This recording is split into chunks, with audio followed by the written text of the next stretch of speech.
Abante Reels. Formal nang nagsimula ang bagong school year sa North Korea noong April 1, kung saan muling nagbukas ang mga paaralan sa buong bansa. Ayon sa state media, ipinamahagi din ang school supplies tulad ng lapis, pangpura, crayons at iba pang gamit para sa mga estudyante bilang pagmarka sa pagbubukas ng klase. Iniulat din na nasa 1,000 paaralan ang inayos o pinag-usay ang pasilidad habang bakasyon. Sa North Korea, karaniwang April 1 nagsisimula ang school year. Halos isang buwang mas huli kumpara sa South Korea. Isang mahigpit pero ingranding balik eskwela, North Korea style.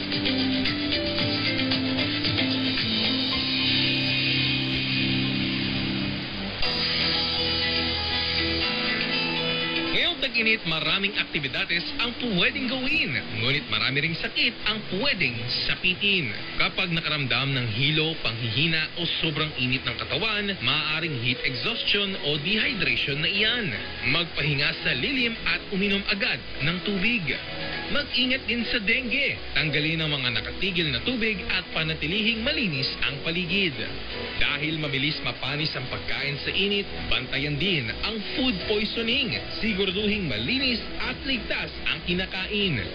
Maaari ding magka-sore eyes at chicken pox. Panatilihin ang kalinisan. Umiwas lumabas lalo na kapag tirik na tirik ang araw. At magpatingin sa doktor kung kinakailangan. Maaari nating ma-enjoy ang init ng hindi kinakailangang magkasakit. Isang paalala mula sa Abante. Kasama mo.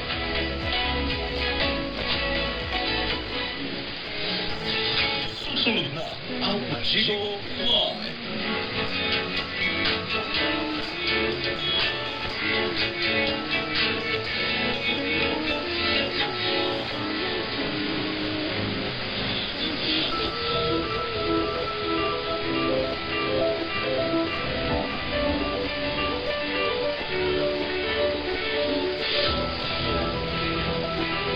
Nagsimula ang Abante sa isang tapang na hindi natitinag. Kasabay ng pag-unlad ng bansa, lumawak ang aming boses.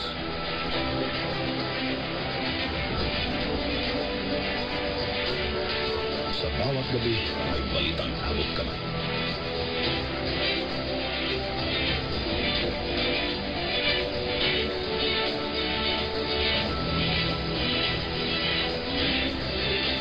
Lalo kami sa digital na mundo. Mas mabilis, mas malawak, mas moderno, mas matapang, mas abante. Mahigit 3 dekada ng tapang.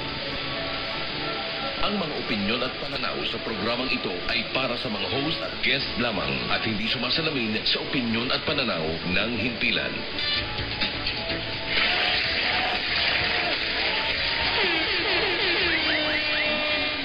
Isang masayang gabi mga ka-Abante. Ako po yung lingkod na nag-iisang tigasing tagapagtanong, your Universal TV host, Jigo Postolero, para sa programang Kwento Mo ang Bida. Ito po ang Jigo Live. Siyempre, sa mga viewers worldwide, pangmalakasan po ang ating episode ngayong gabi. Siyempre, narito po ang ating mga social media platforms na maaari niyo pong i-share. Nandyan po ang Facebook, Instagram, YouTube, TikTok at X na dating Twitter. Hanapin lang po ang DWAR, Abante Radio, Abante News Online at syempre Abante Teletabloid. Huwag kalimutang mag-like, follow, subscribe at mag-comment para sa ating pagmalakasang engagement. Ayan, at syempre, i-follow kami sa aming mga social media accounts.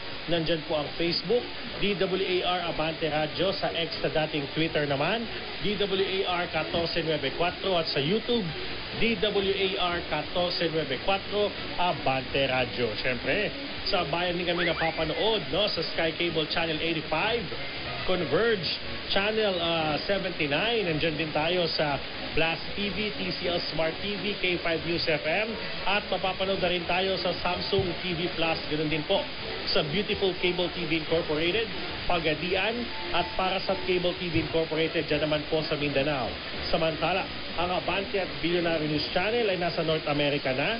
Todo-todo na talaga ang paggatid namin ng mga on-point at walang inaatras ang balita dito po sa Abante. Kasunod dito, ang landmark partnership ng Abante Billionaire Group. Kasama po dyan ang Amasian TV, na kauna-una ang free ad-supported streaming TV sa North America na para lang po sa Asian community. Ayan, syempre sa ilalim ng kasunduan, available na po ang Abante at Billionaire News Channel sa mga na-connect na TV device, mobile apps at web browsers. Syempre kasama po dyan ang Kapitbahay app. Talagang bilang tayo pang radyo at social media, tayo po ay pang TV pa. Syempre, happy birthday kay Jerby De Los Reyes, no, ating kaibigang Bida Man.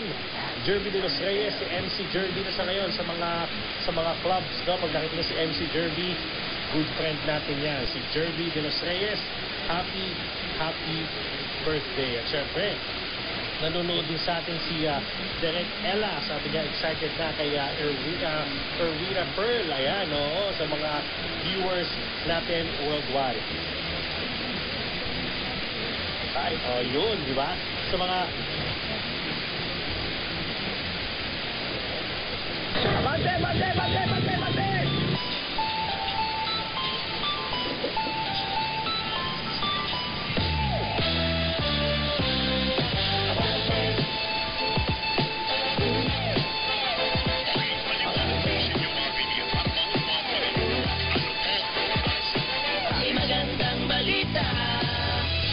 Tunay na magandang balita dahil matapos ang halos 4 na dekada. Ang #1 tabloid bilang radyo, TV na.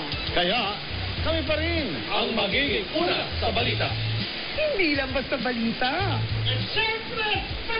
Entertainment! para kompleto Ricardo, dala namin ang mga balitang sports. Abante ang best. Balita. Sports ko! Abante ang best. Una sa balita. Entertainment. Sports Talk.